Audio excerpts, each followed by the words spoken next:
পুরুষকেও কিছু মানুষরূপী শয়তান আইসা ওয়াসওয়াসা দেয়, আইসা বলে যে ইস আপনার জীবনে কত সুন্দর মেয়ে আসতো, কি আসলো এটা আপনার কপালে, খ্যাত, কিচ্ছু বুঝে না, কোনো স্মার্টনেস নাই, না রান্না বাড়া বুঝে না, কিচ্ছু বুঝে, আপনি কত স্মার্ট মানুষ মাশাআল্লাহ। আবার এই বাসুর বা অন্য কোনো পুরুষ এসে খোঁচা বলে আপা ভাবি আরে তোমার জীবনটা শেষ হয়ে গেল, একটা অমানুষের সাথে জীবনটা পার হয়ে গেল, তোমার দেখলে খুব মায়া হয়, আমার খুব খারাপ লাগে। আবার একই কথা ওই পুরুষকে তার অফিসের হয়তো মহিলা কলিগ বলে যে ভাবিকে আপনার সাথে মানায় না, আসলে খুব স্যাড। আছে না নাই? এগুলা দেখতে মানুষ হলে এগুলো মূলত ইবলিস। এগুলো মূলত কি, যারা বোকা তারা এই ইবলিসীয় মানুষরূপী ইবলিসদের কুমন্ত্রণা শুনে মনে করে হারে আসলেই তো আমি তাইলে অনেক কষ্টে আছি, সে মনে অনেক সুখে আছে। যেই বেটা এই গল্প দিয়েছে ওর সংসারে যে পরিমাণ অশান্তি হয়, যে পরিমাণ বিশ্বযুদ্ধ লেগে থাকে, ও অনেক বড় শেয়ানা, আপনার কাছে এমন ভাবে সাজে যেন তাদের দাম্পত্য জীবনে খুব বেশি সুখী।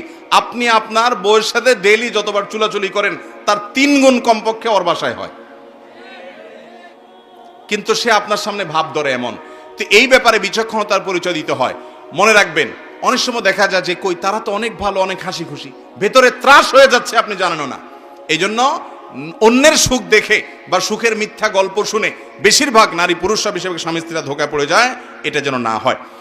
7 নম্বর হলো ক্ষমা করতে শিখতে হবে ভাই। দাম্পত্য জীবনে ক্ষমা করা ছাড়া কোনো বিকল্প, নারী পুরুষ উভয়ের ভুল হবে, 2টা পাতিল একসাথে থাকলে টুনটান লাগবেই, সমস্যা হবেই, গ্যাঞ্জাম হবেই, কিন্তু আপনাকে ক্ষমা করা শিখতে হবে। আল্লাহ তাআলা কোরআনে কারিমে বলেছেন যে আল্লাহ তাআলা ক্ষমাশীলকে ভালোবাসেন, আল্লাহ তাআলা মানুষকে যারা ক্ষমা করে তাদেরকে পছন্দ করেন। আপনি যদি চান যে আল্লাহ আপনাকে পছন্দ করুক, আপনি তাকে ক্ষমা করা শিখতে হবে। অনেক পুরুষ আছে বলে যে না আমার মাথা অনেক নষ্ট, মাথা অনেক গরম হয়ে গেছে, আমি এইটা কোনোভাবে ছাড় দিতে রাজি না। এগুলো যখন বলে তখন তিনি নিজেকে খুব পুরুষ পুরুষ মনে করে, আসলে এটা আদা মহিলা। আবার একইভাবে অনেক মহিলাও আছে যখন তেড়া হয় এমন শক্ত হয় যেন তিনি দুনিয়ার কোনো কিছু ছাড় দিবেন না। এগুলো সবগুলো হলো ভুল ভাইরা আমার। দাম্পত্য জীবনে একে অন্যকে ক্ষমা করা শিখতে হয়, যে ঠিক আছে যা হয়েছে হয়েছে আমি মাফ করে দিলাম। এই উদারতা দেখাইতে পারলে শান্তি আসবে, আর না হলে শান্তি আসবে না। আপনি নিজের ভিতরে ক্ষোভ জিয়ে রাখবেন, কষ্টটা আপনার হবে, ক্ষমা করে দিবেন, ফ্রেশ টেস্টটা আপনার আসবে ইনশাআল্লাহ। 9 নম্বর হলো আল্লাহর কাছে দোয়া করতে হবে। কি করতে হবে ভাই? দোয়া করতে হবে।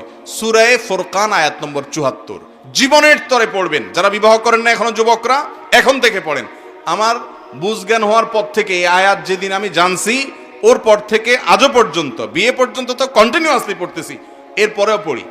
এই দোয়াটা কখনো ছাড়বেন না। রব্বানা হাবলানা মিন আজওয়াজিনা ওয়া যুররিয়াতিনা কুররাতা আয়ুন ওয়াজআলনা লিল মুত্তাকিনা ইমামা। আল্লাহ আমার সন্তান এবং পরিবারকে আপনি এমন বানিয়ে দেন যেন তাদের দিকে তাকালে আমার চোখ জুড়ে যায়, নয়ন জুড়িয়ে যায়, শান্তি হয়, দিলটা ভরে যায়, এরকম পরিবার আমাকে দিয়েন। এই দোয়াটা আল্লাহর কাছে করবেন, এবং আল্লাহ যেন আমরা মুত্তাকিদের ইমাম হতে পারি, এই দোয়া করবেন। বেশি বেশি এই দোয়া করবেন। সাধারণভাবে স্ত্রী স্বামীর জন্য, স্বামী স্ত্রীর জন্য আল্লাহর কাছে দোয়া কবুলের সময়গুলোতে দোয়া করবেন। এর মাধ্যমে ইনশাআল্লাহ দাম্পত্য জীবনে শান্তি আসবে।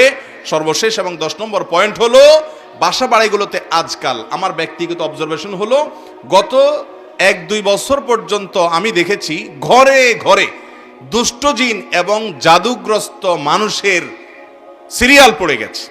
ঘরে ঘরে, বিশেষ করে দাম্পত্য জীবনে অশান্তি লাগানোর জন্য জাদুটা খুব কুইকলি কাজ করে।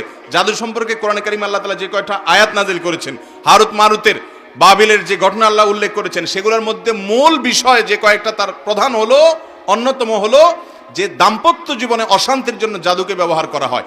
আমাদের দেশে ঢাকা শহরে দেখবেন পিলারে পিলারে তান্ত্রিক অমুক, কামরূপ কামাখ্যা থেকে প্রশিক্ষণ প্রাপ্ত, দেখেন নাই? ফেসবুকে পোস্টগুলোতে দেখবেন কমেন্ট, আমি এরকম কমেন্ট দেখলে আগে ব্লক করি, ওইটাকে বিসমিল্লাহ পড়ি।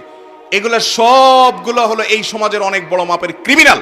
আমি সবসময় বলি, আমাদের দেশের আইন শৃঙ্খলা রক্ষাকারী বাহিনী যারা আছেন তাদের উচিত এই সমস্ত তান্ত্রিক লোকগুলোর ব্যাপারে অবজারভেশন করে, স্টাডি করে এদেরকে আইনের আওতায় আনা।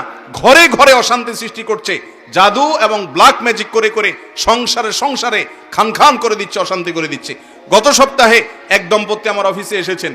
ওনারা বললেন যে ভাই আমরা একে অন্যকে এত ভালোবাসতাম, যেটা কল্পনাতীত ছিল, কেউ কাউকে ছাড়া আমরা বাঁচতাম না, এমন একটা অবস্থা ছিল। আর এখন মহিলাও বলতেছে যে ওনাকে দেখলে আমার মনে হয় যে গায়ে আগুন জ্বালাই দিছে কেউ, আর স্বামীও বলতেছে একই অবস্থা আমার হয়। এই ধরনের ঘটনা একটি নয়, আমার কাছে অহরহ আসছে, যে দিনরাত পরিবর্তন হয়ে গেছে। বিশেষ করে অনেক হিংসুক শাশুড়ি আছেন, ননদ আছেন, দেবর আছেন, জাওর আছেন, এবং প্রতিবেশী আছেন, এমনকি অনেক সময় আপন ভাই বেরাদারও আছে, তারা এই সমস্ত তান্ত্রিক কবিরাজের কাছে গিয়ে ব্ল্যাক ম্যাজিক করায়। এর কারণেও দাম্পত্য জীবনে অশান্তি হয়। এর হাত থেকে বাঁচার জন্য নিয়মিত সকাল সন্ধ্যার দোয়াগুলো পড়বেন, সূরা বাকারা নিয়মিত তেলাওয়াত বাসায় চালু করে রাখবেন, এবং শোয়ার সময় 3 কুল পড়ে হাতে ফু দিয়ে গা মুছে তারপরে শোবেন। এগুলো সবগুলো হাদিসে শেখানো আমল। এবং বিশেষভাবে স্পেশালি আপনি সকাল সন্ধ্যার দোয়াগুলো পড়বেন। বাসা বাড়িতে কয়েকটা কাজ করবেন। বাসায় যতবার ঢুকবেন বিসমিল্লাহ পড়ে ঢুকবেন, বের হবেন বিসমিল্লাহ পড়ে বের হবেন। টয়লেটে যাবেন বিসমিল্লাহ ভুলে যাবেন না। টয়লেট হলো দুষ্ট জিনের, শয়তানের আখড়া।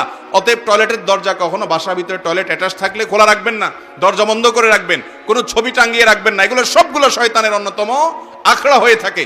এই সবগুলো থেকে যদি পরিচ্ছন্ন রাখতে পারেন, ইনশাআল্লাহ দুষ্ট জিন এবং শয়তান এবং ব্ল্যাক ম্যাজিক থেকে আল্লাহ তাআলা হেফাজতে রাখবেন।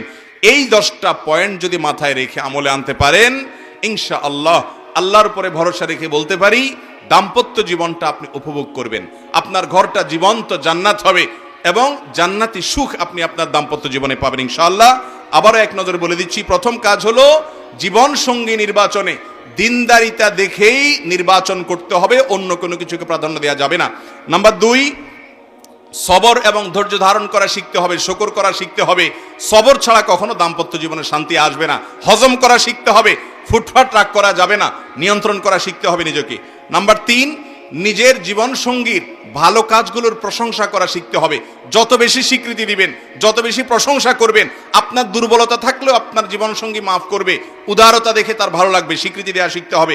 নাম্বার 4, স্বামী স্ত্রী একে অন্যের দুর্বলতার জায়গাগুলো, বিশেষ করে যে বিষয়গুলোতে তিনি সিরিয়াস হয়ে যান, কষ্ট পান, সেগুলোকে আমলে নিতে হবে, কনসার্নের জায়গাগুলোকে আমলে নিতে হবে, এবং তার আঘাত হয় এমন কোনো কাজ কথা করা যাবে না। নাম্বার 5, সোশ্যাল মিডিয়া এবং ফেসবুক ইত্যাদি ব্যবহার করেন, কিন্তু এটা নিয়ন্ত্রণ করতে হবে। বোর সামনে বসে ঘন্টাকে ঘন্টা আপনি এগুলো টিপতেছেন, বেচারি সেজে গুজে বসে আছে, অথবা আপনার স্বামী বাহির থেকে অনেক আশা ভরসা করে এসেছে, আপনার সাথে খুনসুটি করবে, সময় কাটাবে, কথা বলবে, আপনি বসে আছেন ফেসবুকে, আপনি বসে আছেন ইউটিউব নিয়ে ব্যস্ত। এগুলো আমাদের সাংসারিক জীবনে অশান্তির অন্যতম প্রধান কারণ। যারা এগুলোর ম্যানেজমেন্ট জানে না, নিয়ন্ত্রণ করতে জানে না, তাদের দাম্পত্য জীবনে শান্তি আসে না। 6 নম্বর কারণ হলো অন্যের মুখে অন্য কোনো দম্পতি খুব সুখে আছে, তাদের মধ্যে কোনো অশান্তি নাই, এই সমস্ত মিথ্যা গল্প বিশ্বাস করবেন না। প্রত্যেক দম্পতির মধ্যে অশান্তি আছে, তারটা আপনি জানেন না, সে হয়তো আপনাকে প্ররোচিত করে, এগুলো আমল নেবেন না। মনে রাখবেন আপনি অনেক সুখে আছেন অন্য অনেকের চাইতে, আলহামদুলিল্লাহ। এই বিষয়টা মাথায় রাখতে হবে, অন্যদের এসব গল্প শোনা যাবে না।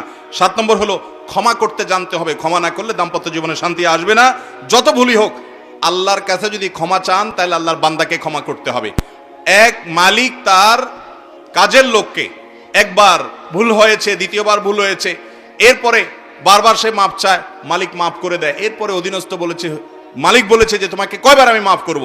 তখন অধীনস্থ বললেন যে হুজুর, আপনি আমাকে ততবার মাফ করলেই চলবে, কিয়ামতের ময়দানে আল্লাহর কাছে যতবার আপনি মাপ চাওয়ার আশা, মাপ পাওয়ার আশা করেন। ঠিক একইভাবে আমরা কেউ ফেরেশতা না ভাই, অসংখ্য ভুলভ্রান্তি আছে। আমার স্ত্রী ভুল করেছে, আমার স্বামী ভুল করেছে, আমি তাকে ক্ষমা করা শিখতে হবে। ক্ষমা না করতে পারলে শান্তি পাবেন না। নাম্বার 8 নম্বরটা মিস হয়েছে আগে। 8 নম্বর হলো চাহিদা নিয়ন্ত্রণ করতে হবে, চাহিদাকে কন্ট্রোল করতে হবে। চাহিদা যদি কন্ট্রোল করতে না পারেন, শান্তি কখনো আসবে না। দুনিয়াতে নির্মল সুখ কেউ পায় না। অনেক মহিলারা এসে বলে, হুজুর আমার স্বামীটা অমানুষ, আমার শ্বশুরটা অমানুষ। আমি বলি, ভাই আল্লাহ তাআলা এই পৃথিবীতে আপনাকে যে কষ্টে রেখেছেন, এই কষ্টের একটা এন্ডিং আছে, এর একটা শেষ আছে। মৃত্যু হয়ে গেলে শেষ হয়ে যাবে, অনন্ত অসীমকালের শান্তি। আল্লাহ যদি আপনাকে খারাপ শাশুড়ি দিয়ে, খারাপ শ্বশুর দিয়ে, খারাপ স্বামী দিয়ে, খারাপ স্ত্রী দিয়ে পরীক্ষা নেয়, আপনি যদি এটা হজম করতে পারেন, আর এর বিনিময়ে যদি অনন্ত অসীমকালের জান্নাত পেয়ে যান, তাহলে এটা কি লস প্রজেক্ট না লাভের প্রজেক্ট? অতএব চাহিদাকে কন্ট্রোল করতে হবে। বেশিরভাগ স্বামী স্ত্রী এই চাহিদা লাগামহীন হওয়ার কারণে এরকম অশান্তি হয়। আপনি আপনার স্ত্রীর কাছ থেকে যে চাহিদা, সেই চাহিদাকে আপনি কমান, স্বামীর কাছে যে চাহিদা সেটা আপনি কমান, শান্তি আসবে ইনশাআল্লাহ। 9 নম্বর হলো আল্লাহর কাছে দোয়া করবেন দাম্পত্য জীবনের সুখ শান্তির জন্য।